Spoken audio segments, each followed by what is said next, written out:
Asia مستقبل کا میدان جنگ کے موضوع پر ایک مذاکرے کا انعقاد کیا گیا۔ مقررین نے ممبئی پر دہشت گردانہ حملوں کے بعد مرکزی حکومت کے ذریعے اختیار کردہ سخت رخ کی ستائش کی۔ اردو پریس کے زیر اہتمام جنوبی ایشیا مستقبل کا میدان جنگ کے عنوان سے ہوئے اس مذاکرے میں خارجی و دفاعی امور کے ماہرین نے شرکت کی۔ مقررین نے ممبئی میں ہوئے دہشت گردانہ حملوں کی مذمت کی۔ مذاکرے میں مقررین نے پڑوسی ملک کو اپنی سرزمین پر سرگرم دہشت پسندوں کے خلاف سخت اور فوری کارروائی کرنے کا مشورہ دیا۔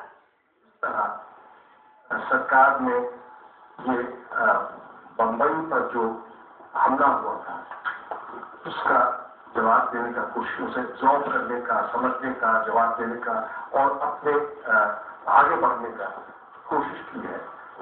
اٹ از ویری ویل جج۔ سب کو پتا ہے کہ یہ لوگ کہاں سے آئے تھے، کس قسم کی سپورٹ انہوں نے دی، ان کے بیسز کیا ہیں اور ان کی تنظیمیں جو ہیں کس طرح وہ اپنا کام کریں۔ دفاعی اور خارجی امور کے ماہرین نے اس بات پر بھی زور دیا کہ کسی بھی مسئلے کا حل جنگ نہیں ہے۔ ماہرین نے دونوں ملکوں کے سیاستدانوں کو سنجیدہ اقدامات کرنے اور غیر ضروری بیان بازی سے پرہیز کرنے کی صلاح دی۔ ETV نیوز، نئی دہلی۔ ممبئی میں دہشت گردوں کے قبضے سے جو ہتھیار